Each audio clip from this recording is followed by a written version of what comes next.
Ladies and gentlemen, we're live, we're here, and it's time to talk about all things Pokemon related as per usual. I mean, you see the thumbnail, you know what that means, guys. Everything is sinking, right, Alex? Is it now? Is it official? Like, is it all sinking?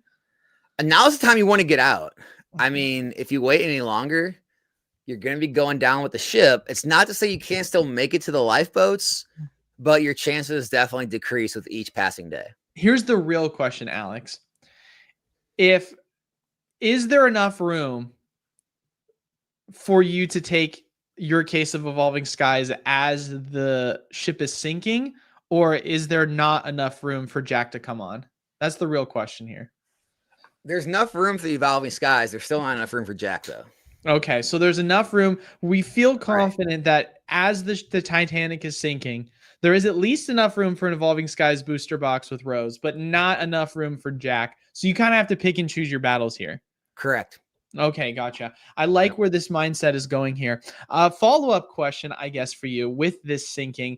Do you think it's important to let people know that they should get out now while they can? I mean, if you're smart about it, if you care about your money, if you care about your livelihood, you would get out. Now, people like us who clearly don't care about any of those things will probably stay in and go down with the ship like the captain. Okay, that makes sense. Yeah, I would rather go down with the ship than be called like a sellout or something like that. Yeah, that of course. I mean, we're not that obviously. It's really not about the money. It's about the principle. I mean, we never talk about. I mean, here's the thing, guys. We literally never talk about ever like crashes happening. So if you hear it right here and right now, that's when you know that you should take it seriously, because I mean, how often do we bring this type of stuff up? I mean, the thumbnail, like this is a one-off thumbnail. I wanted to keep it on theme, because I had the captain with the windows cracking going down with the ship on mine. So I wanted to keep it on theme today. I want to really, hammer it home that we are currently on the Titanic. And we're somewhere along the stage of everyone hanging out, partying, eating, all this food, and literally going down without none of lifeboats. And so, I mean, dude, that's how it's going to be. Like the analogy is perfect because there is not enough buyers for all of this stuff that we have to sell. It's what I'm told. It's kind of like there not being enough lifeboats to jump off the boat with. And so you're going to want to be off sooner than later, or you're going to be fighting with everybody else trying to sell to these non-existent buyers. Someone brought something up. This is a great point. Booster box raft. Is it now the time to start considering using the cardboard for its intended purpose? Yes and no. A lot of people have already built their homes out of the boxes, a literal house of cards, if you will. If you have extras left over, then yes, I would do I would make the raft out of them. Okay, so we prioritize House of Cards over booster box raft. Got it. All right, good to know. Yeah, and you could line it with your PSA slabs. If you have Beckett, even better. They're a little thicker. Could probably fit more weight on there. Okay, that checks out. Yeah. Have we tested out if the grade matters on the actual flotation factor of the actual device itself? Actually, after research, it doesn't, which kind of brings in the whole question, like, does the number on the grade even matter? Because, if they all kind of do the same thing, they perform the same way, why do you need a different grade on the little piece of paper? So what I'm hearing is 6s and 7s are just as big of bricks that sink as 9s and 10s. Okay. If we're talking 6, 7, okay. If we're talking 6, 7 here. So stupid. All right. Thank you guys all so much for stopping by. As always, make sure you leave a like, comment down below, subscribe, really helps the channel. And then of course, Alex, his stuff is down below if you want to check out his link. But guys, do that too, because Eli needs the help. That was our prolonged intro. I don't know where we're going with that. We just kind of kept going with it. But yeah, obviously in today's topic, we're just going to okay, so I guess here's the real question, Alex. Where do you want to start with today's topic? Because I feel like there's a couple of things we can That was today's topic. Huh? That was today's topic. Eli, the hobby's over. Oh my God, have a little fun. Done? Is the stream over at this point? Dude, the hobby's over. Have a little fun while it sings. My bad. That's a good point, honestly. I mean, yeah, that's fair. I guess we could just end it there. I mean, dude, like, they were still having, you know, gladiator games all the way up until the collapse of Rome. Like people didn't just stop partying. That's Like fair. there wasn't, you know, there wasn't famine and being conquered and all this until the very end. You still party on the way down. All right. That seems fair. That All seems right, fair. good. How do we feel about booster box case premiums going down for some of the items? Now that's something real to talk about. Yeah. So it does look like a lot of the higher end ones. What we saw, we were talking about an Evolving Skies case ended with Probstein under 15,000, which is the cost of 6 Evolving Skies booster boxes. Lost Origin seems to be the cost of 6 boxes. A few of the other ones too. What was it? Was it Silver Tempest? I forget. But basically, a lot of the case premiums are starting to go away right now, especially in Sword and Shield. I don't know if as much in Scarlet Violet, maybe some, but I think what it is, man, is just there's less money being spent on the higher end stuff right now because obviously the markets are a little shaky. And so I think the higher end stuff is suffering first. So here's the real question. So yeah, last 2 sales for the Probstein, we had one for a little under 15 and we had one at 14.5. There is a list. I mean, if you can find a case of Evolving Skies sealed for 15, are you doing it? Oh man. Like, are you buying the dip on the case premium, I guess is what I'm asking. Because if we go back to the Lost Origin, what we were talking about, right now, there are listings on eBay for at the current price of the Lost Origin booster box, but with a sealed case.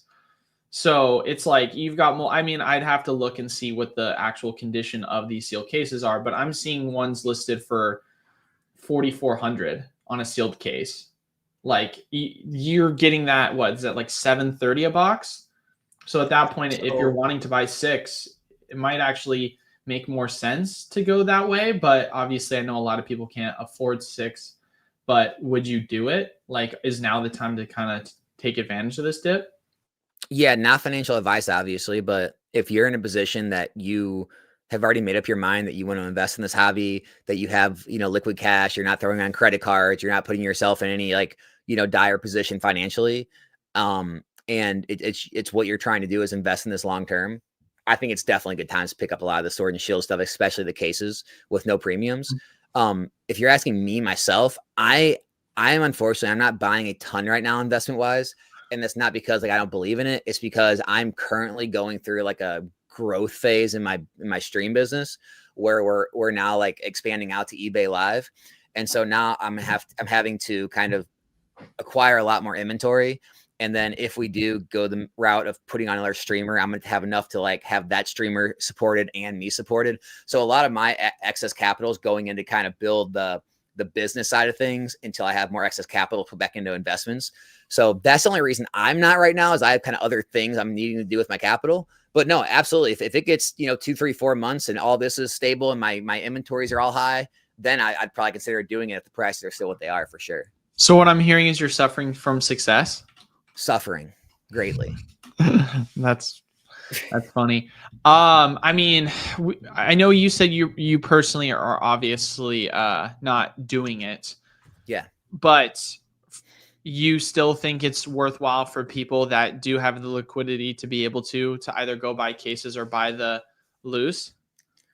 I mean, it depends on what you're looking for. Like, I mean, I put it this way. I have such a hard time getting in the mindset of a lot of people that watch my channel, our channels these days, because I don't know what they're looking to do. Like, are you looking to like try to like sort of day trade this market? Where you're like looking to make instant gains in a month, 3 months, 6 months? Are you trying to catch the bottom? I don't know about either of those. Long term. Let's just say yeah, long if you're saying long term, dude, we saw what happened with Team Up. We saw what happened with Flashfire, Phantom Forces. Really, you could pick any Sun and Moon XY box. They had their first legs up. They went stagnant and traded kind of sideways, maybe slowly, traded up for a small period of time. And then when they went through their next run, you saw the top tier sets both run into the high thousands, if not over $10,000. I mean, even Cosmic Eclipse touched like 5,000. So when I look at what happened with all those sets, I look at a lot of the other Sword and Shield or a lot of the other XY Sun and Moon sets, and a ton of them are in the $2,000-$3,000 range, or at least got there. I don't see any reason why Evolving Skies won't at least eclipse Cosmic Eclipse prices and probably get closer to the Team Up, Flashfire, Phantom Forces prices. So in my mind, when I'm looking at it, I'm like, okay, probably going to be a $5,000 to $10,000 box in the near future. I don't know. I'm happy with 100% plus gain. So that's how I see it. That's fair. Mhm. No, I mean, I'm kind of in the same belief when it comes to that. I mean, I've already put my money where my mouth is with a lot of the sealed product I have in the long term with Sword and Shield. And I definitely think that, I mean, I see it as gold. Like realistically, I see it as one of these items where it's pure cash money. It feels so difficult to want to get like rid of right now or want to like sell. And if you have an opportunity to pick up on Sword and Shield era stuff while you can with this dip, I mean, it just still makes sense right now. Dude, I just think so many people have such a distorted view of investing. It's like, you hear so much in this hobby, like, why would you buy at all time highs? And I'm just like, well, are you buying Bitcoin right now? Like Bitcoin's just off, if not very close to its all time highs. Why are you buying that? Well, I believe in the future of Bitcoin. Great. Isn't that the same with Pokemon? Are you buying gold right now? Are you buying silver? Precious metals are near their all time highs. Are you buying? Yeah. Well, yeah, I'm still buying those. Why? Well, I believe in the future. Great. It's the same thing. And I think it's just so distorted because, it's a children's card game, all this nonsense. And it's like, if you still believe in the underlying asset going into the future, it doesn't matter if the stock, the crypto, the precious metal, the real estate is at all-time highs, because guess what's going to happen, in years? They're going to set new all-time highs and new all-time highs. And, I think that scares a lot of people away, and they're worried about that. So obviously we're talking right now about some of the items that have crashed. Let's have a couple of items, or let's have a conversation about a couple of items that seem to be on the rebound. So Mega, for those of you guys that don't remember, second wave of Mega came out this last week near the back half. I think we've gotten most of ours at this point. We might have a couple more trickling in. I'm not 100% certain yet. But at this point, like, it's pretty much baked into the cake. The Mega booster box prices. So I can't remember if I said this exact number on stream, but like, I know for a fact I said I don't think it's going below 200. I think 250 was what made the most sense for the low. I know I at least mentioned that to one of my employees. And so we saw, I think 260, 265 with the lowest. And right now we're like, it's going back up again. We've got a couple of listings that are right around 275. And once those 2 or 3 listings are gone, then we're back to 290. Yeah, we called that. I think on our stream we said 250 to 275 is where it would stabilize. And so we hit the nail right on the head, man, right in the middle of that. I mean, it's almost like we've done this before. It's almost like we've been through this hobby a few times. I mean, there just wasn't signs of weakness. That's the thing, is it's like we knew some more supply was coming and it didn't just start to cascade. I mean, what you'll typically see a lot of times is once the news is out, then you'll start to see, like, before the product comes, prices correct. But it wasn't until the product actually arrived did we start to see moves. And at that point, it wasn't even that big. So it kind of made you feel a little bit more confident that it was going to hold strong. I mean, I was very confident. Just seeing the price, I mean, even the box topper, if it's near mint, I think on TCG it's like $25. On eBay, it's selling for a bit more because if you have the sealed, people like the sealed ones. But they're anywhere from $25 to $35 still. The Bulbasaur. When you take that with literally the by now, I've opened tons of this by now. It is the best hit rate set, I would say, since Crown Zenith. I mean, average boxes are getting 14 to 16 hits. You're talking just under a 50% hit rate on some of these boxes. So the hit rates are insane. It's got the God tier rarity with the gold cards. It's got good rarity with the SIRs, tons of illustrations. It's a strong set, right? And so it's a strong set. It's fun to open because it has good hit rates. It's got an expensive sought after box topper. What did people think was going to happen? It was going to crash lower than Scarlet Violet base. Like I'm confused to, I guess, get in the mindset of the people who cry crash all the time, because what they're saying is just nonsensical. Yeah. No, I mean, at this point, I mean, you kind of have to just accept the fact of where we are with this specific item. And I mean, we also had a lot of people saying something similar to the extent of Destin Rifles after it had a decent amount of supply get put onto the Pokemon Center website. And we're already seeing that also rebound as well.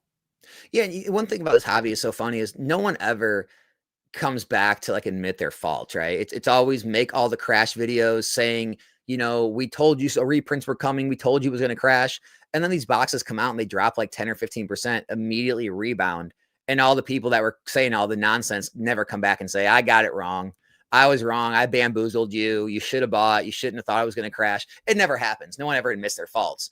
And so, what it leaves is a lot of new people who have no idea what to think. They just hear a bunch of people online chasing clicks and chasing views saying this stuff, and it scares them out, and they missed out on opportunities. It's sad, but it's the way of the hobby. Yeah, 1000%. So as far as other items go, is there anything in particular that you're watching right now, whether that be on the up or the down?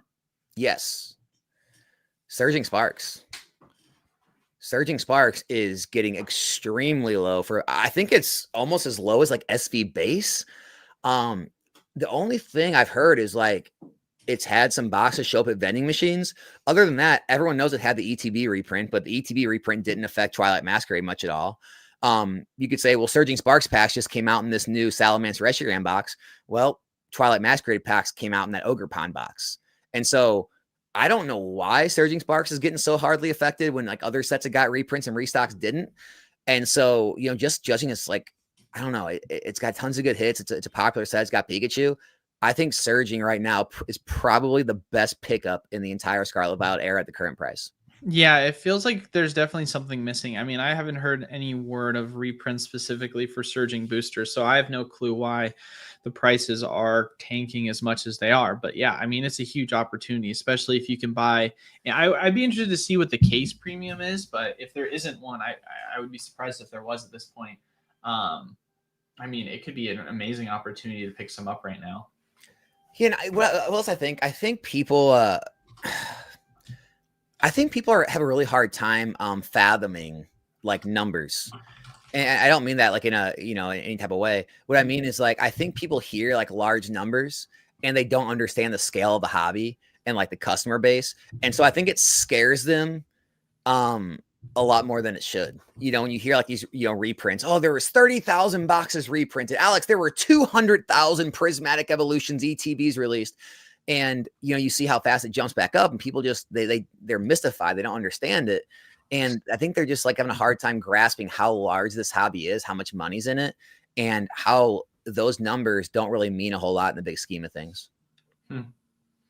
Oh, man, Surging is weird right now. So you've got recent sales for around 1,800 for the sealed case. You have active listings right now below that at like 1,729. So obviously that is not indicative yet. I see a ton of listings on eBay with auctions that are going to end here in the next day or two. So I definitely think it's going to be important to pay attention to that just to see where it ends. I mean, the most recent one that I'm seeing right now ends in 18 hours. It's at 1,525. So, I mean, you have to believe that if it ends close to 17 or higher, then there is still a slight premium on the sealed case just based off of what you can get them for loose at TCG Player on. Yeah, and the thing is, like, it's only cheap till it's not. It's there till it's not, right? We've seen it happen time and time again in this hobby. Things seem widely available, tons available. It's going to be a certain price point for a long time. And then you blink an eye, you check next week and they're all gone. And all of a sudden the price is up. Yeah. And then obviously it angers people and they say things like, buyout manipulation, all this stuff. And the fact of the matter is, I mean, you see millions of people enter these Pokemon Center queues, right? And then you don't understand how like all this other stuff happens. People will say things like, Alex, how can a 20,000 population card like the Umbreon VMAX be worth $4,000? And I say, well, I don't know. Do you think out of the millions of people in this hobby, there's not 20,000 people that can afford it and want to afford that card? And then it becomes a lot more reasonable. It's like, oh, what's 20,000 out of, millions of people? Oh, it's a 1% of people can own it. So only 1% of the people in the hobby actually own that card, and probably less because some have multiple copies. And then you start to kind of like deduct it and you're like, oh, okay. So it really only takes a small, very fraction amount of people that have money to afford this stuff. And you're like, oh, well, let's think of life. Well, yeah, there's all these, $1 million homes. There's all these Ferraris, Lamborghinis. Well, there's really not that many, but a small fraction of people can afford it. And so you see them here and there. And I think that's what the hobby is. It's like, I'm going to do the math on my phone real quick. But if you have like 3 million people in one of these Pokemon Center queues, right? 3 million people, what is that? 1% is 30,000. So less than 1% of that queue need to be able to afford and want to afford that Umbreon for everyone in the population to be bought. So like, it's not that crazy when you actually deduct the numbers, but I understand when you just hear something like 200,000 boxes were printed. It seems like a lot, but it's not that much. Especially when people like us, we want multiple cases each. So now it's not one per every, it's not 200,000 boxes to go around to 200,000 people. If people want like 4 or 5 of them cut cases worth, well, now it cuts it down to only like maybe 30, 40, 50,000 people actually bought it. And then you start to really think, oh, okay, there's definitely enough people to really support that market. I have an interesting one for you. So I know this is on topic, off topic, but I was exposed to something last night that I've never seen before, and I wanted to get your take on it. Have you heard of the GameStop power packs? Yes. And I know on Fanatics, they have a similar thing on Fanatics. It's called something similar, but yeah, it's the same thing where you rip a pack online and you get a slab, and then you can either have it mailed to you, or if you don't want it, they'll buy it back for 90%. Dude, that's crazy to me. Like, It's next level. It's gonna get even worse. Like everything's going digital, dude. but like, this is now no longer just like a mystery pack, straight up like borderline gambling. This feels straight up gambling. Yeah. Like, this feels like slot machines at this point. Yeah. Honestly, it's worrisome. And like, can anyone do it? Like, legitimately, do you have to be 18 or older, or can anyone do this? I don't know. It's a good question. It definitely worries me, because we're getting eerily close to them wanting to regulate it. Yeah. If it goes further, you could start seeing government regulation, which is wild. Yeah. It's crazy. Like, it's legitimately insane to see how things are right now at this point. Yeah. And it's weird too, because you know how obviously, like, well, I don't know if you go on like social media much, but like, there's a lot of social media streamers that are being pushed by gambling companies to like do sure. rain bet and other stuff. And they're like, oh, look at rain bet. Like, we're doing blackjack and it's being promoted. It feels so dystopian to the point where it's like now starting to cross into Pokemon gambling being now the next thing of that being promoted. Like, it's weird because you're seeing streamers that would usually be playing blackjack, roulette, whatever, now doing Pokemon like power pack openings. It's like, whoa, that feels so weird that we're now almost being lumped, if not are being lumped into this kind of category at this point. I will say it's not technically gambling, though. Like, I know everyone wants to call it gambling. The reason it's not technically gambling is you're not gambling for money, and you're still purchasing a product. And I know people would disagree with me. You can disagree. It's not we're not talking about like any other kind of issue. I'm just saying, by definition, when you purchase a pack of Pokemon cards, yeah, you're hoping you get a big hit, but you're still buying the cards inside. Whether they're worth what the price you paid was, that's irrelevant. You bought something. Same thing with the slabs. You're buying the slab. It may be worth way less than what you paid. You're gambling to hopefully get a higher, slab value or whatever. But at the end of the day, you still bought something. So you're not just paying money for a chance at something. If you don't get it, you lose all your money, you get nothing. So you're still technically buying a retail product, which technically doesn't make it true gambling. Yeah, I mean, I guess that it is a technical product that you can't obviously hold on to. Yeah, I mean, it's such a gray area. You're getting a less value. Yeah. You said that Fanatics is doing something similar. Yeah, I think someone said it. Your average player said it in the chat. Instant rips. Yeah, they're called instant rips. Interesting. I'd be curious to see about and how it works is there's different levels. They have they'll tell you like the floor and like the ceiling of what you can hit. And then when you get your card, you can either have it mailed to you if you want it, or they will buy it back for 90% of market value. Now, that's the problem. These are unoptimized markets. What's market value? It's my same complaint with PSA, right? PSA will grade your cards now and send you offers on your graded cards before you get them. And they're offering it off what market prices. What's market price, right? Well, right. PSA is quickly becoming one of the top sellers of graded cards on all of eBay, right? So pretty soon they're going to have the majority of listings. They're going to have the majority of sales.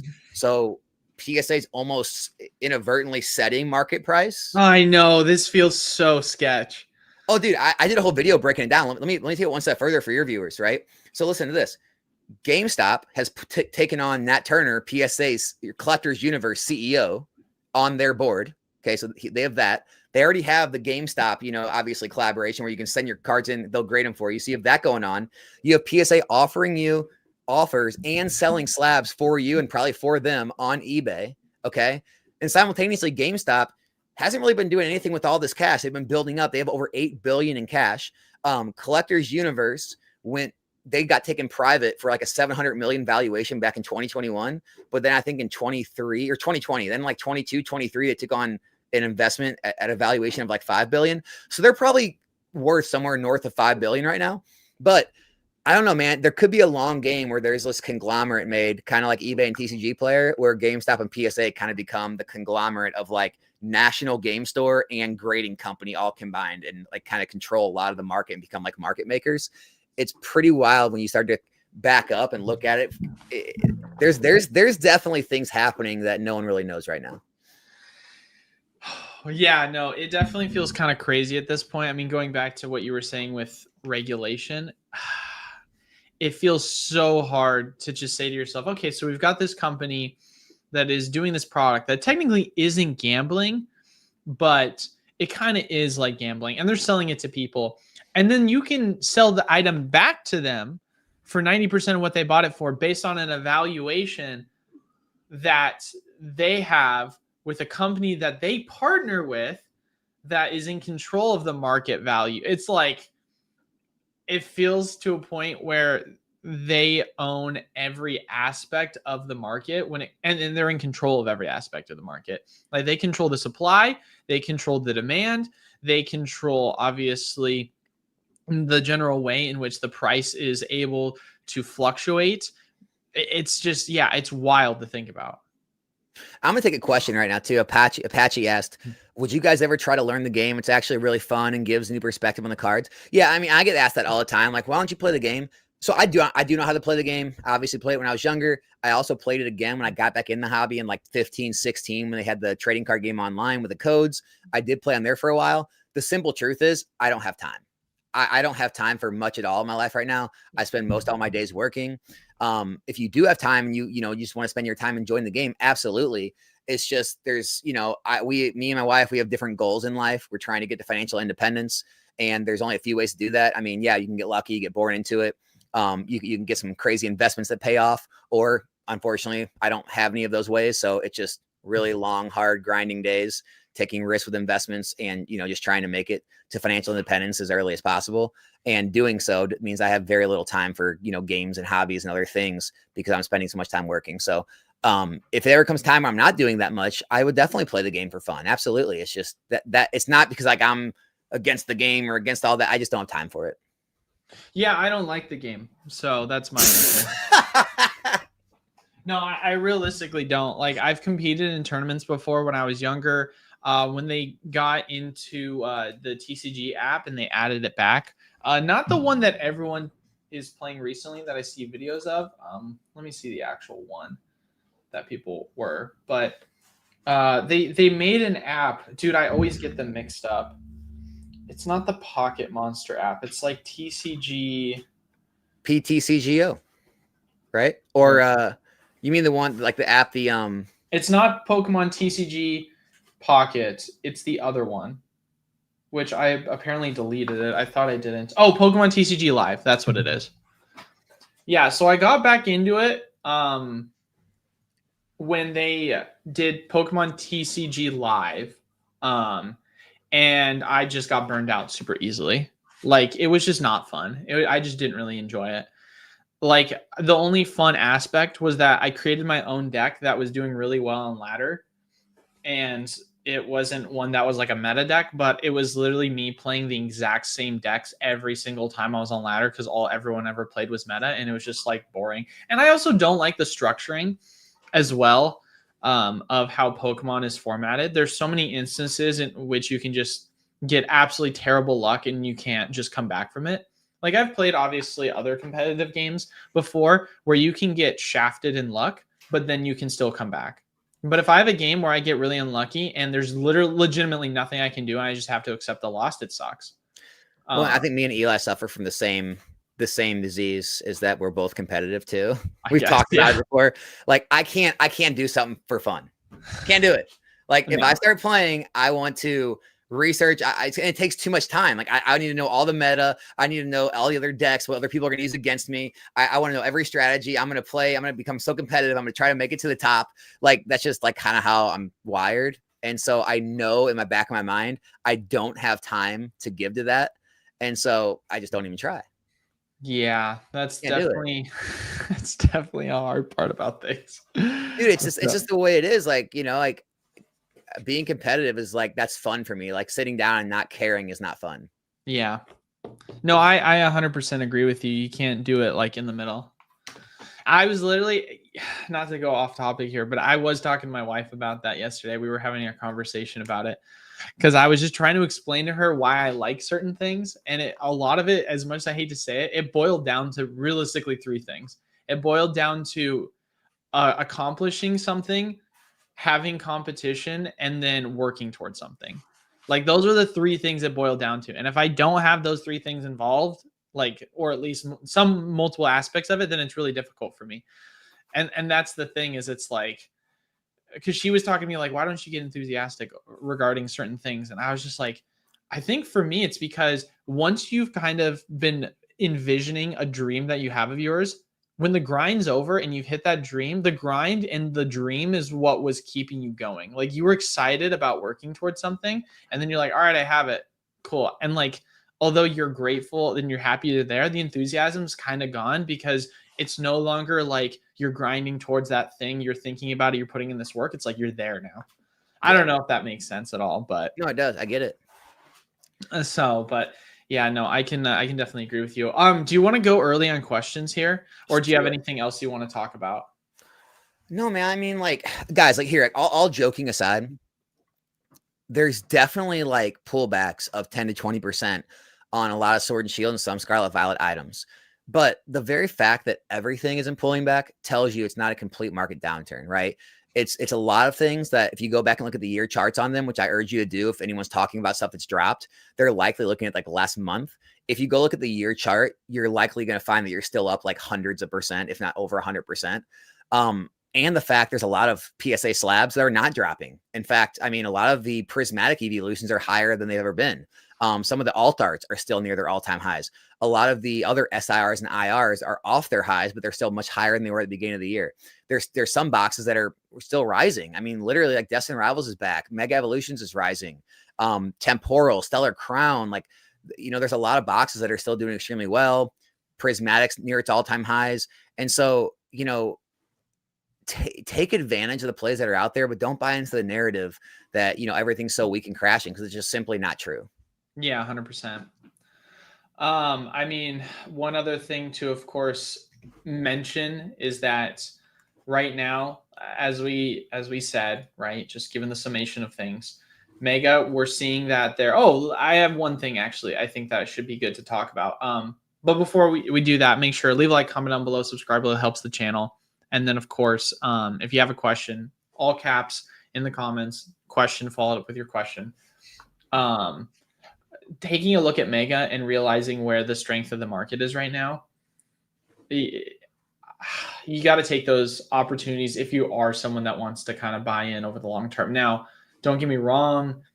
I guarantee you there's going to be another print of Mega at some point. It feels pretty likely. We have no clue when that is and what that's going to do to the price. I mean, if we stay in the market that we're in currently, who knows, man, it might not matter.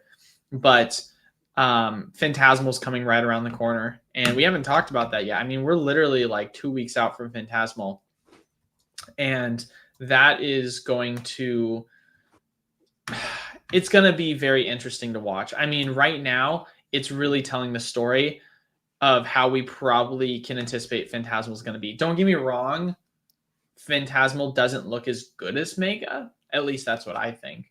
But it is a set that still has a Charizard in it. It still has, like, Alex said, that god tier rarity that people are going to want to be chasing with some cool art designs.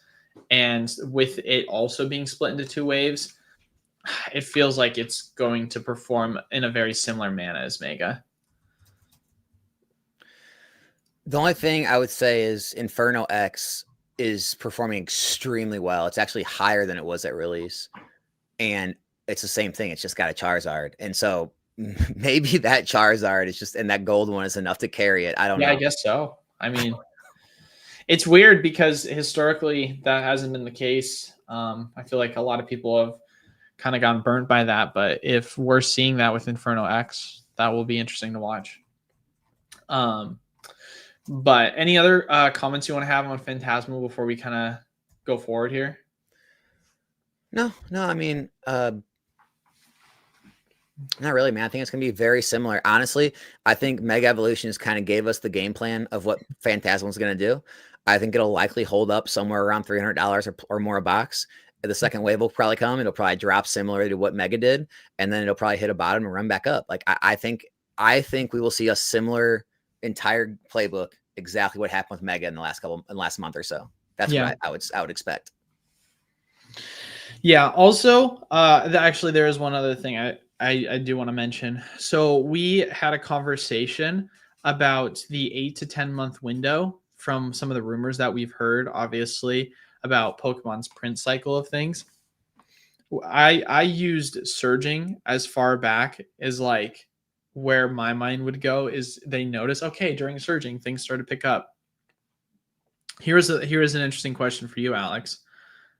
Although we're not seeing massive reprints necessarily for surging that's hitting distributors for LGSs, there has been a lot of reports of it hitting the vending machines. Do you think that kind of falls in line with that 8 to 10 month window that people are talking about, and that could be a possible reason why surging is going down? I mean, it's super high. I mean, we're playing such a huge hypothetical game at this point. Eli, I'm gonna be honest, dude. I've reached a point where I don't take anything anyone in this whole social media sphere says anymore at all seriously. Yeah, 100%. I don't think I'm not saying this to be mean. I don't think anyone has a clue what they're talking about. I don't think anyone has legitimate information.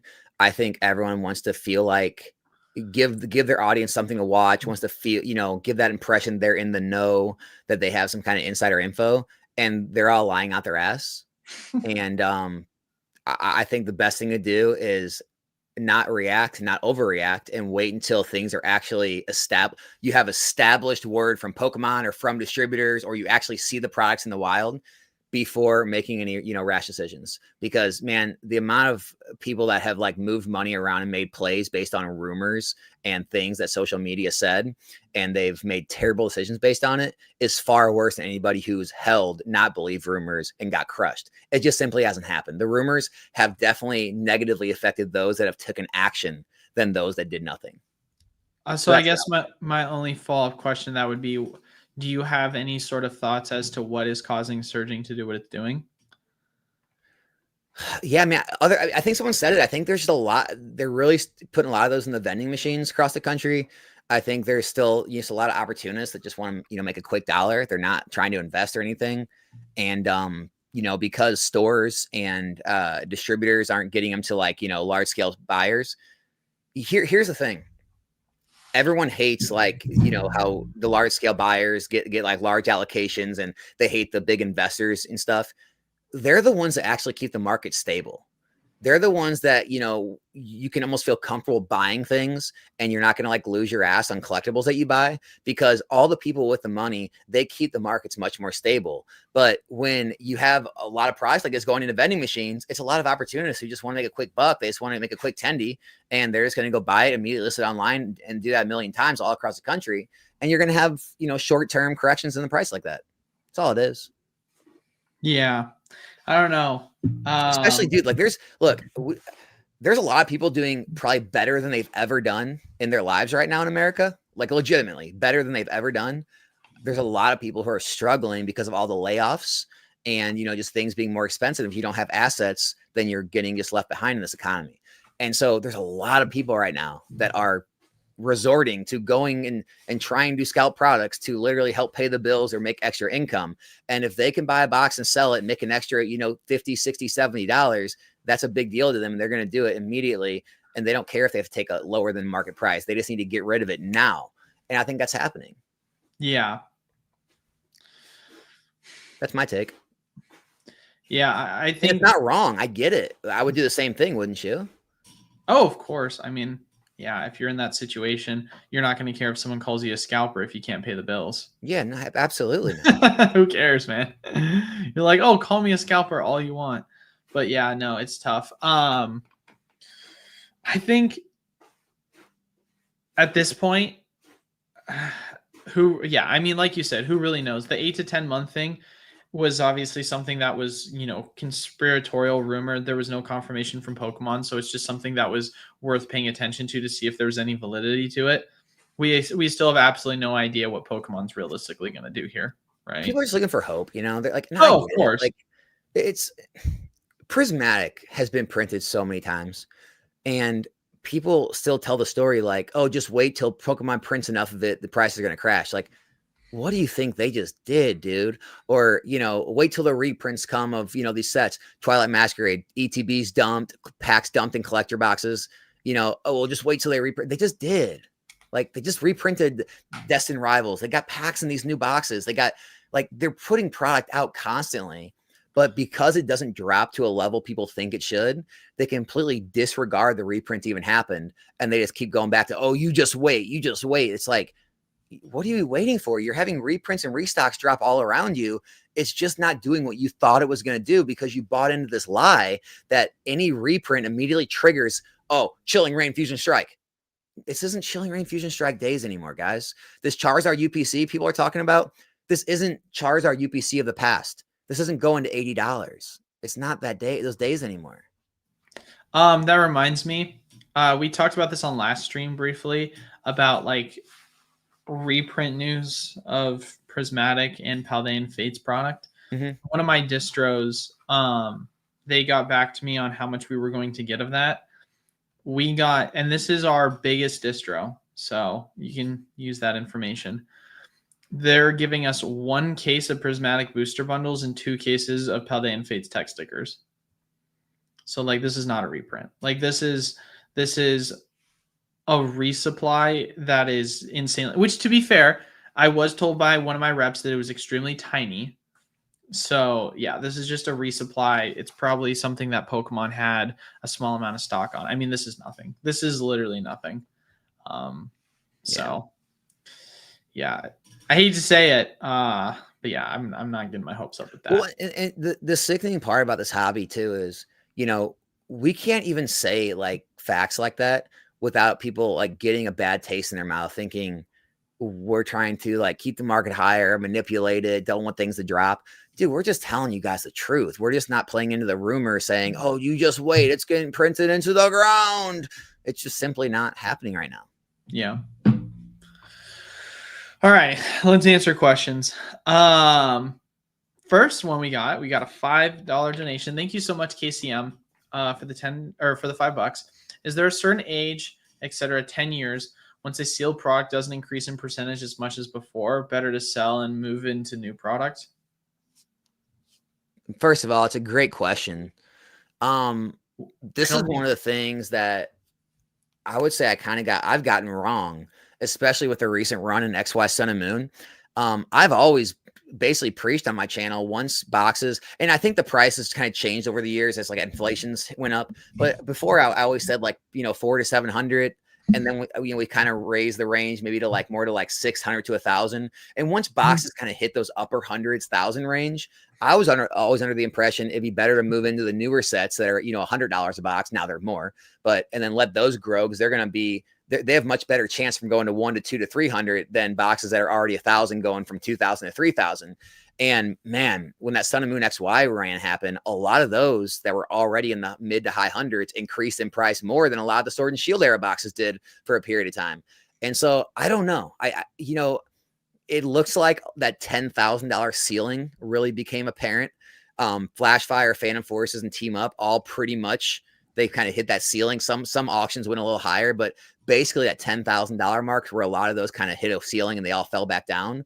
So maybe once you get into the higher thousands, 10,000 range, that's somewhat of a ceiling. You know, you start moving somewhere else. I'm not sure though. It's hard to tell. Yeah, I think that it's hard to answer for 10 years because I just don't think we have enough sales data. I mean, realistically, although we've seen price climbs going back to like 210s, I mean, if you want to go to more aggressive, starting as early as 2016 with Evolutions and Roaring Skies and these other sets. But realistically, if we're just talking parabolic, we only have about like 4.5 years of history. So I don't think 10 years, I just don't see that being something we realistically have enough time to decipher yet. I will say that generally speaking, and it's not a case by case, there's a case by case basis, so it's not guaranteed across the board.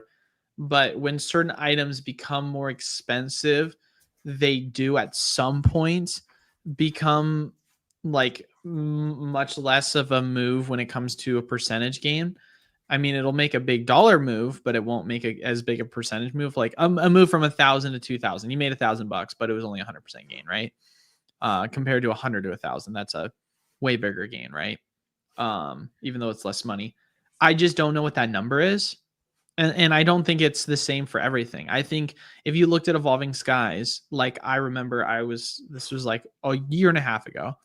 And we saw a point in which $400, it looks like it was going to stop there because it was like 3 months at 400. And we're like, all right, this is like kind of where it slows down. That didn't happen, right? We were wrong. Like, and so it's hard for me to say specifically where that price is. It happens, but I just don't know where. I'll just give you guys some statistics. This, you know, people don't like to compare it to the stock market, but this is real statistics.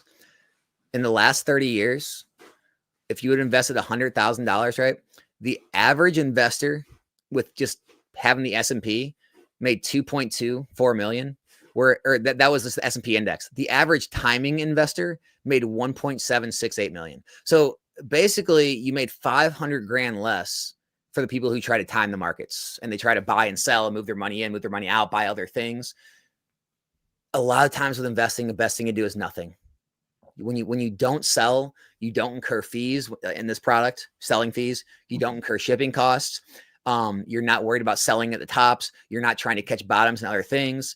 And, you know, constantly moving in and out and having your money on the sidelines, you're going to miss out on a lot. I've even found myself, whenever I've been trying to time things or had money on the sidelines, a lot of the times the best course of action would have been to average in. Just average in your positions, buy when they're up, buy when they're down, let them grow over time. Don't touch them. That's usually going to be the method that works the most.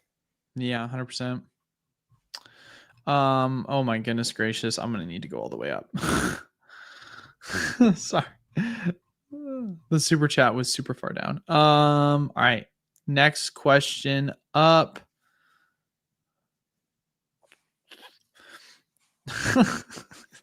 This goes all the way back. What if the lifeboat crashes as well? Then you're crashing inside of a crash. Wouldn't that be worse? Crashception?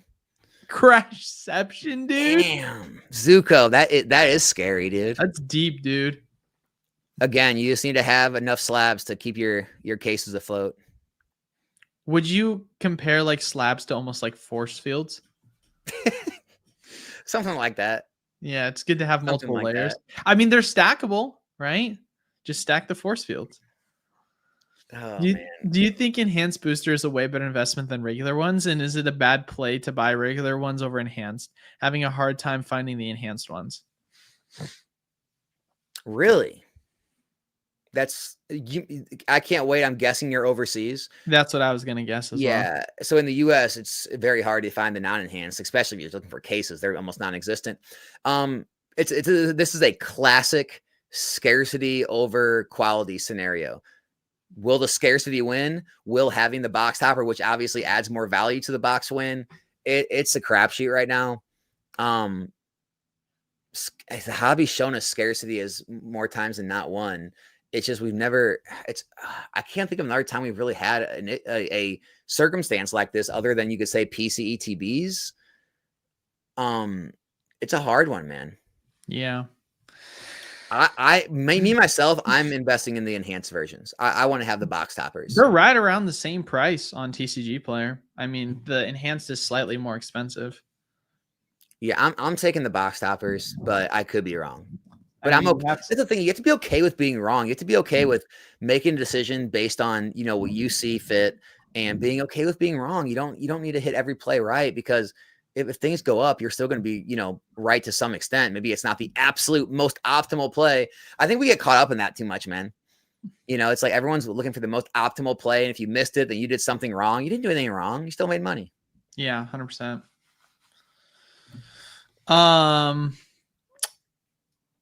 I'm thinking of selling the less space efficient product like Sea and Skies collections. Now a good time to hold, or now a good time, or still hold? Driver, it's up to you, man. Like Crown Zenith, is it a good item? Is Crown Zenith a good set to hold? I think so. I don't know how much of a premium the sealed product has. It could just be worth it to break it down and just hold the packs. I mean, you can fit 500 or more loose packs in just one of those 5-row boxes. And so that holds a lot of loose packs. So, I mean, I don't know how much of a premium there is on the sealed product of that, but if it's between like letting it go or keeping it, maybe worth looking into just breaking them down if space is really an issue.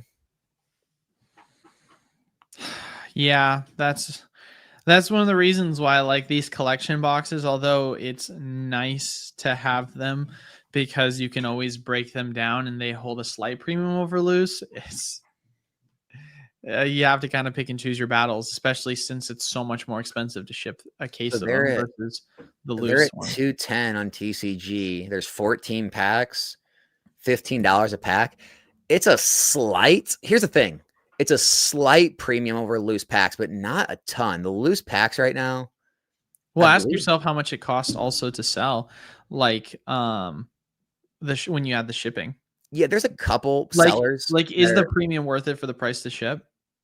Yeah, and there's a couple sellers under 14 a pack, but like most all the sellers are at 14 or more. So you guys say it's about a $14 pack. You got the promos as well, which those have value. I think it's a candidate to break down and hold the packs. I mean, that makes more sense. The promos. I think that Rayquaza Hollow promo is worth a little bit graded. Like, hold on to the promos, hold on to the packs. You'll probably do nearly as good. And if you want to grade some of them, they look perfect. Grade some. There's a lot of plays to make breaking down those products. In this current dip in the market, would you rather buy Fusion Strike and Evolving Skies or Surging Spark and Destined Rivals? I would rather buy Surging Sparks right now.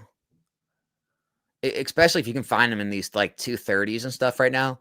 That's the cheapest you can find any booster box in the market, and it's nowhere near one of the weakest sets. And that's one of the stronger sets in the era. I think it's one of those sets you're going to look back and be like, why was I not buying those? Yeah, 100%. No, I agree. Well, DR 3x from the current price before you. Yeah, we're just magic 8-balling questions at this point. I think I'll take Evolving. Yeah. It's just got so long in print. Now that things have dropped a bit, what's the best thing to pick up? Well, I mean, yeah, we already mentioned it. Surging. You can still pick up Prismatic too. I mean, those bundles I think are still under $60. It's a good deal. I mean, you guys know, man, we're going to be talking about Prismatic here on this channel in a year. I'm going to be referencing all these streams, and everyone's going to be upset they don't have more. How do you stay ahead of others when it comes to plays? Very easy. I'll tell you how. I feel like I know the answer. No. What's the answer? What's the answer? Give me yours. I feel like a lot of times the plays are kind of right in front of your face, and most of the time it's people just herd mentality. And so I feel like there's so many people that get on the plays late and you're just like, don't overthink it. I don't know. That's at least how I look at it. Because realistically, most of the people that we talk to when it comes to like investing, we're like, hey man, there's this play that's been going on for months now and no one's taking advantage of it. Like I can point to multiple. I think one of my best plays I ever told people was the Crown Zenith Pokemon Center ETB, and then another one was the Surging Spark Pokemon Center ETB. Like I talked to people about those and I was like, guys, this has been on the Pokemon Center site for so long. Like, look at the price. Like, it doesn't make sense that this is an item that is still in stock for as long as it is. And then it went out of stock, and then all of a sudden it skyrocketed. But it was like several months of that happening. And so it's one of these things where it goes back to the Charizard Ultra Premium Collection thing where it was $300, no one wanted it, or people said they buy it when it's cheaper, but it's too expensive. And then when it got cheaper, people called it a brick. It's just people always coming to the party late and just take the obvious plays. Like, that's how I look at it. It's not that hard. Yeah. Yeah. I mean, I was going to say, just don't listen to anything out there. Like, literally do your own research, go dive in, let the numbers and data speak for themselves. If things seem like deals to you, more than times than not, they are, and people just are missing it. Yes, it's true. The market misses things. When it comes to like cards, it's very obvious, like what cards are going to run. Obviously, like, you know, when it's ever a popular Pokemon, like Pikachu promos and all these different popular species promos, and you know, when sealed products have, you know, big reprints or restocks and they drop to lowest lows they've ever seen, and everyone's, you know, scared to buy, like those are usually the times to buy. Like Eli said, it's usually just the obvious things, and you want to just buy things when no one's talking about it. Even when people are talking negatively on it, those are usually the times to buy it. Kind of like what Rudy's talking about, you know, with the Spider-Man collector boxes. Nobody wants them right now. Everyone's talking trash on them. And then by the time everyone's, you know, up on them again, it's going to be too late. You're going to miss all the lows. Yeah. It's just, yeah, don't overthink it, man. Dude, I said this hobby is so easy. Do you guys want to, I got asked, I wanted to respond, but I didn't, because I know someone just like trying to be a hater and troll me. But somebody asked me in my comments in a video, they said, if you're such a good investor, then why are you investing here in children's cardboard? Why aren't you investing in the, you know, other markets that true investors are? That's exactly why I'm here. That's exactly why. Why would I go compete with the sharks? Why do I want to go compete with the most money, the smartest people with all the, you know, best algorithm trading everything in the world, in the stock market, the crypto markets, the foreign currency markets? And why would I do all that? Right? Why would I go against all the biggest capital in the world in real estate? This market is so easy. It's so unoptimized. You have such emotional people that have no idea how to, you know, navigate it correctly. And it's so easy. That's why I invest here, because I'm not trying to like compete to see who's a better investor. I'm competing to try to, you know, win financial freedom for me and my family. That's it.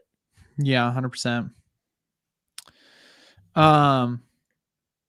With a very limited budget, should I buy a few? Oh, wait, I missed it. I was on a question and I didn't even take it. So sorry. Thoughts on investing in just single packs? Got 200 DR packs for 450 with surging. Thanks. That you can't lose though. I mean, that's literally less than MSRP if you factor in sales tax. MSRP, if you guys didn't know, is $4.49 a pack plus tax. You're in under MSRP basically if you add sales tax. That's a no-brainer if you ask me. I mean, yeah, it makes sense. It's we've said this before, although you like the booster boxes because of the premiums they hold, if you can find the packs for significantly cheaper, it's not a bad thing. Like, it's still a value. It's going to go up. Look, again, it goes back to the internet. You know, it's funny because every single time, Eli, you'll love this. Every single time I pull a hit on my channel, I always yell out now, from the CT scanned, metal pipe detected, you know, weighted packs. We just got an alt art, because when you stop listening again to all the drama and trash content out there, you realize it's how much nonsense it is. Guys, I pull hits from loose packs day in and day out every day on streams, right? Also, packs transact every single day. Every Sword and Shield era pack, every Scarlet Violet era pack. This idea that people want to keep pushing, that don't buy loose packs, everything's like all whatever, tampered with, weighed, scanned, all this ridiculous stuff. It's just untrue. And loose packs, you're going to be able to move just fine in the future. All the streamers need them. I invest in loose packs. Yeah, I remember I did a mystery pack like 2 years ago. And a lot of people were like, oh, but are you getting your packs from booster boxes? Because booster boxes have better hits, blah, blah, blah, blah, blah. Anyway, so like the majority of them were not coming from booster boxes.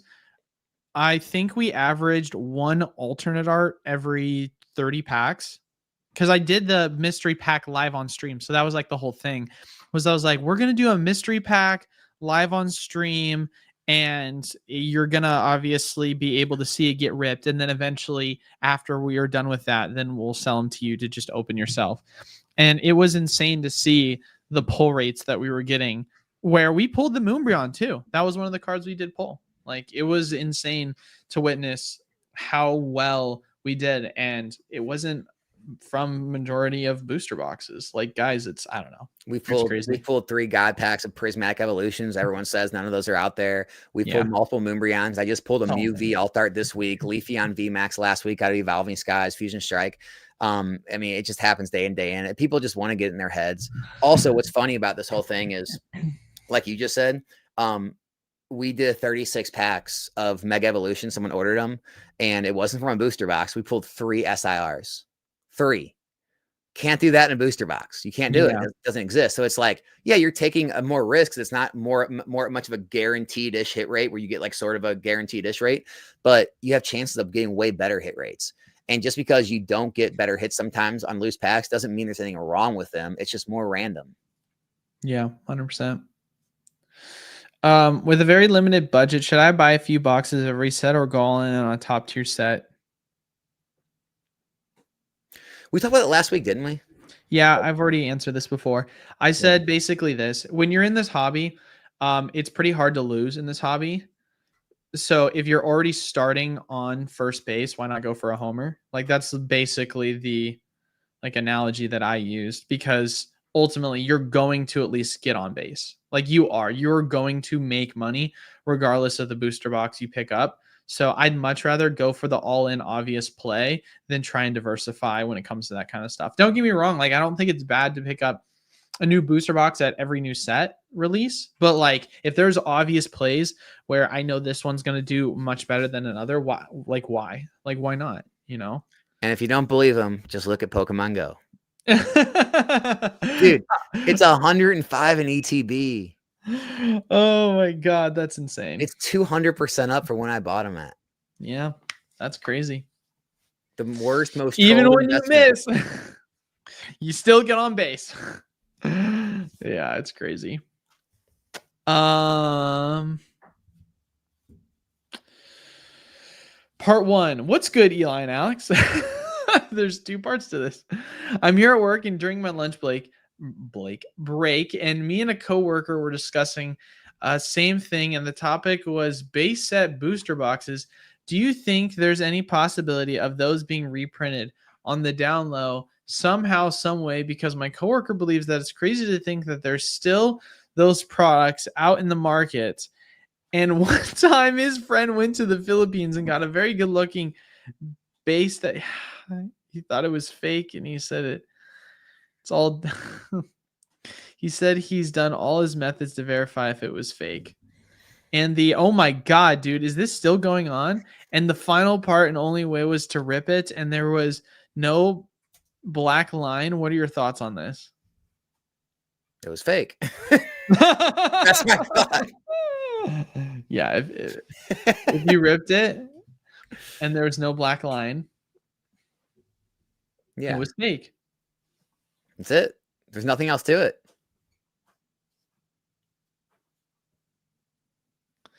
Yeah, I don't know. I don't know. Yeah. I mean, no, they're not reprinting more. They're not.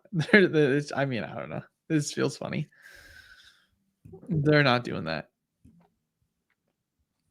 All right. Next question. We already answered that one about learning. Hold on. I got it. Deezer keeps talking about gambling. Deezer, it's literally not gambling, dude. I mean, you can think it is, but by definition, it's not, because legally speaking, I mean, it is. You're buying a product. When you're gambling, you're betting on So here's the definition. The activity of playing a game of chance for money or betting on the outcome of future events, results of a race or a game. You're not betting on anything, right? You're buying a product where you may or may not get something that's more valuable or less valuable than what you bought it for. At the end of the day, though, you still have the product.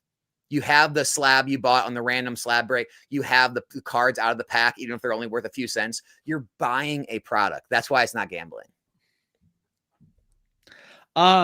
Shout out to Monkey FTW for the $10. He says, "What are your thoughts on Pokey saying that if you paid $100 for one product and used its gains to move into a new, it's girl math to say you got it for $100? Maybe I misunderstand him though." So, okay, what Pokey is talking about, I'm not going to mention names. Guys, I don't want to be in the drama, but him and Team Rocket Joey were going back and forth on videos. What he's saying is, if you make money on something and then you use those profits to buy something else, it doesn't mean you got the other product you bought at a lower price just because you bought it with profits. If I buy something for 100, it goes up to 200, I sell it for 200 and I have $100, and then I buy a box of, say, Destin Rivals for 400, but because I had 100 profit, it only literally cost me 300 of my own money. You still paid 400 for the box. It's just you had money for other places. You didn't have to put as much as your own money up. It's similar to like going to the casino and sitting down at a blackjack table with $100 and then making 1,000. And then you go cash out, but then you walk over to the roulette table and you go lose 500, and you're like, well, I didn't lose any money. You're like, no, you lost. Like you're up from when you came in, but you had that in your hand, you lost it. And so if you go make money somewhere else and then spend it somewhere, you still bought the new thing at full price. It just didn't, you just had profits built into it. So your risk is lower.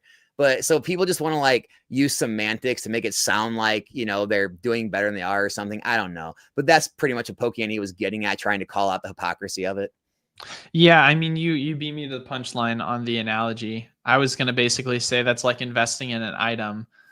You put $100 towards it, it goes to 1,000, then it tanks back down to 100, and you're like, well, I didn't lose any money because I only invested 100. It's like, well, you did lose money because it went up to 1,000. Like, right. Just it doesn't go both ways. You can't lose money that you gain. You can't not lose money that you gained and not gain money that you don't have. You know, Brian just entered the chat, by the way. Who? Pokey. Oh, he did. Yeah. What is he saying? It's obvious. It's like it's just trying to use semantics to like, here's the thing, right? Again, I am happy for Team Rocket Joey. He's made a good YouTube following, and he's getting YouTube revenue. He's using that to fund his collection, his investment. He's got followers that are diehard fans that would basically kill for him. He's done a good job of creating his brand, his community, but he's kind of backed himself into a corner of like all the rhetoric he pushes to where now he's trying to find like creative ways to like, stay on brand. And that's like one of the creative ways he's kind of found is, well, I'm just going to say that I didn't technically pay over MSRP because I used profits from another item to basically bring the cost basis down to MSRP. So I didn't technically pay $250 for that box. I paid $161 because I had $90 in profit from here. I moved over. It's like, dude, just stop. It's ridiculous. Yeah. I don't know. That's silly. How is Mega Charizard UPC allocations looking compared to previous UPCs like Prismatic 151 and Terapagos? Don't ask me. I mean, I have distribution like in the sense that like I technically have an account, but I don't really have distribution. So you're a poser, God. I am a distro poser. He is a distro poser. I had an email. Hold on, let me go back to my email.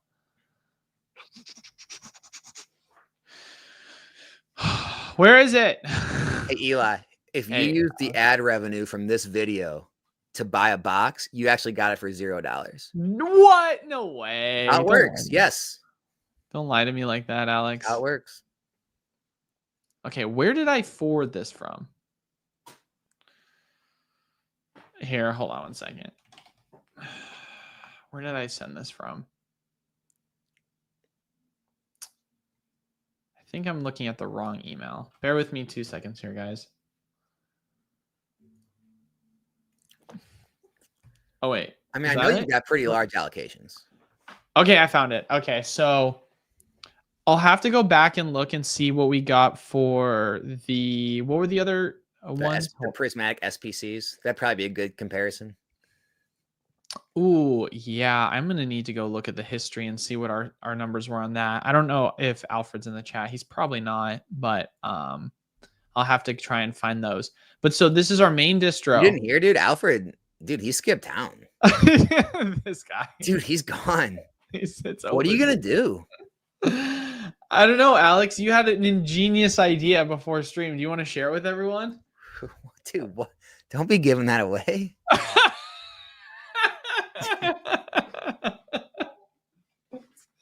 You're so funny, Alex. Hey, Alfred is here. Shout out to Alfred. Sorry. He said that okay, we got 186 cases of the super premium collection for prismatic.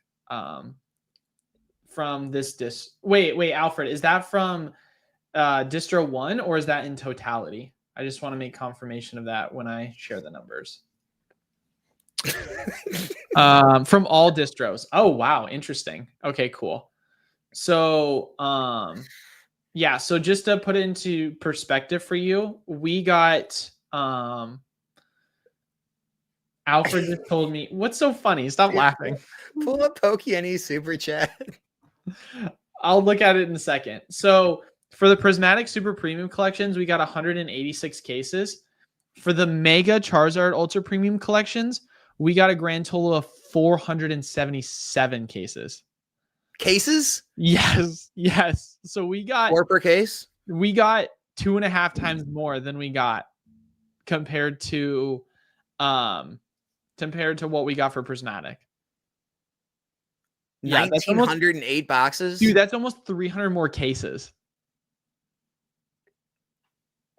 Yeah, we got a crap ton, dude. They're printing the crap out of these, dude. From what I'm seeing, at least. No, hey, well, that's not the right terminology. Let me help you out with that. Oh, my bad. Printing it into the ground. They're printing it into the ground. Yeah, right. That's so dude.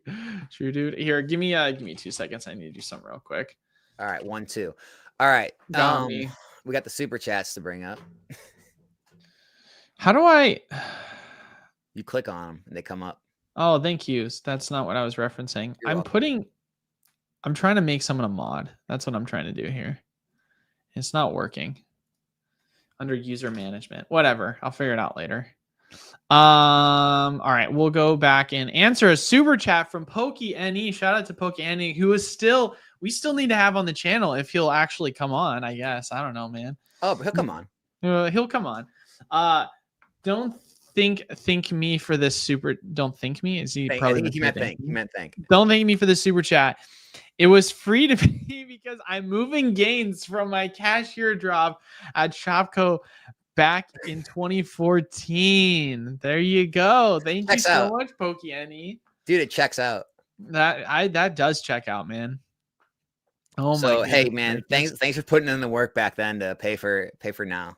Well, I don't think we need to really thank him though, because he didn't actually give us any money. That's true. Zero cost basis in that super chat. Yeah, this super chat wasn't anything. So way to be a cheapskate, Pokey NE. Damn. That's tough, dude. I think you missed another one if you scroll up. I missed another super chat? I'm not even saying the name, dude. Oh boy. Oh no, we already took that one. That was the girl math. That was the girl math. Oh, okay. My bad. Bud monkey. Oh god. Yeah, I was about to say, I'm pretty sure we got all of them. Hold on one second. Where are we on the chats? Oh my gosh. Yeah. I just compared the Mega Charizards compared to the Super Premiums. Yeah, dude, isn't that crazy? It's pretty wild. I mean, we'll see. Amazing the price is holding up as well as it is. I mean, it's multi-waved, so this isn't wave 1, obviously. This is 2 waves, but yeah, it is kind of crazy to see how strong it is. I will say this isn't that crazy to think about, though, that they're doing this much, because are you able to like tell what distro prices are? Yeah, I don't mind disclosing that information. It's different per distro. What's an average, you think? Alfred? Is it like under 100? Yeah. Oh yeah, it's under 100. He So has. we're He'll talking. have the number for me on that. He does the averages. Wow. Yeah, the Yeah. average price is under 100 for Here's sure. one thing I will say. If you pull up the chart of the prismatic SPCs, It's around. He said around 75 to 80 each. wow. So if you pull up the prismatic SPCs, they had that. I think when that like there was like more supply added to the market at some point, but basically they had a fall from like crazy pre-release prices of like 400 whatever. They fell down into just under $200 in like the 190 to 200 range, and they've already recovered all the way up to 300.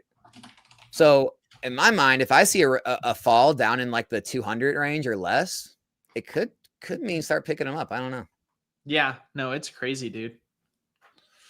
All right, let's do 2 more questions. Then I do actually have to get out of here. I forgot I have a meeting after this. All right, can we all take a second to sit back and take an appreciation for how Shrouded Fable and Prismatic Evolution booster bundles are the same price? Dude, Shrouded Fable is one of the most expensive packs on the market. I'm not kidding. Dude, there is a couple listings left for $9. Then they're going to be $10 booster packs, bro. I'm not kidding you. I'm not even joking, guys. I'm not trying to pump it. I don't even have large position in Shrouded. Don't listen to me pumping it. This could be a similar situation to Dragon Majesty, where it's just such a weak set that nobody looks at, and they never reprint it because nobody wants it, and it becomes so scarce that it rises in price due to scarcity alone. If you guys go look up Dragon Majesty, it is one of the weakest sets printed in Sun and Moon era, but the ETBs is one of the most expensive specialty sets ever, all because there are very few in existence. So just pay attention to Shrouded Fable in the years to come. If it never gets any more reprints because it's just a week and nobody wants it, you might see some crazy scarcity movements. Yeah, no, it's goes back to it, man, with Pokemon Go. Anything could be a good investment.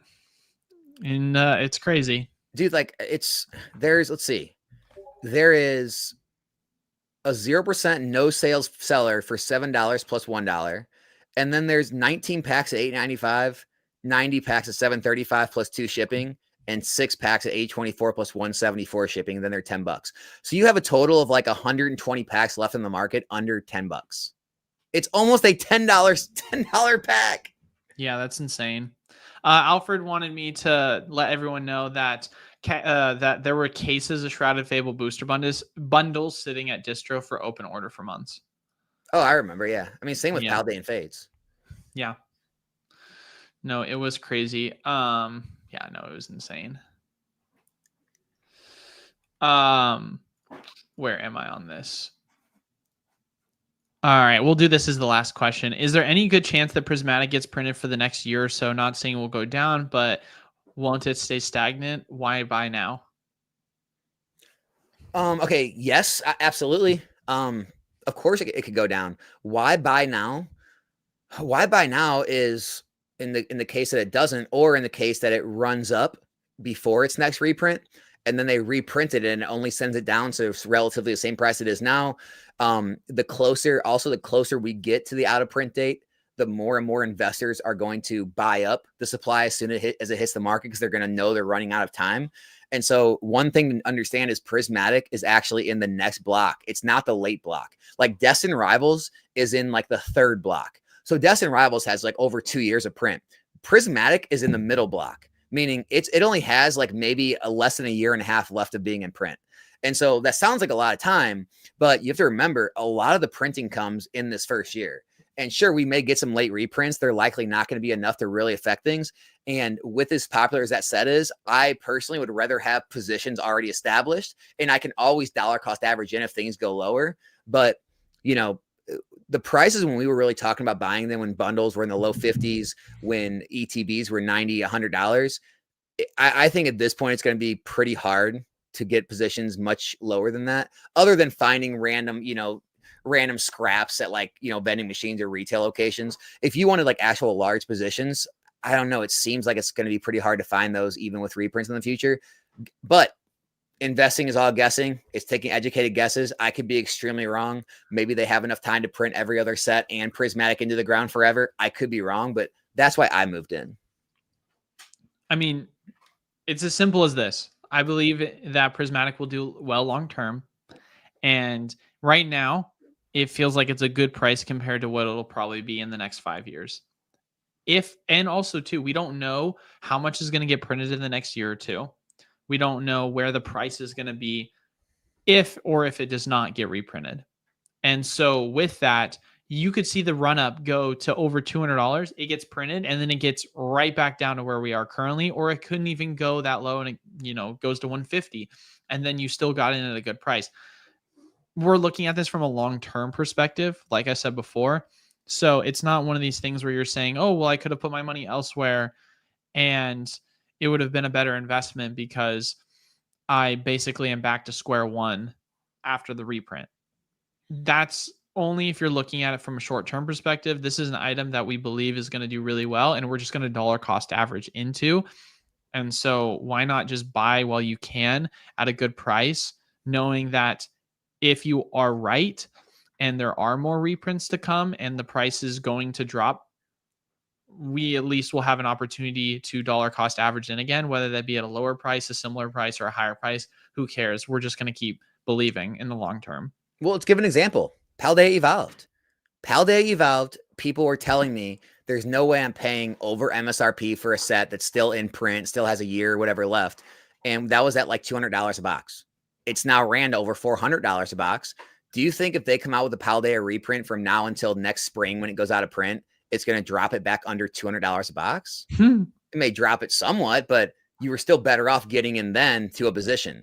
And the same thing could be true for Prismatic. Nobody knows. I don't know, but I would much rather have it and be down for a small period of time than not have it at all. Like that. I think that's the other thing is people are they're so terrified of being down on a position for even a minuscule time. For Alex, I might be down for like 6 months. Then were you going to sell in those 6 months?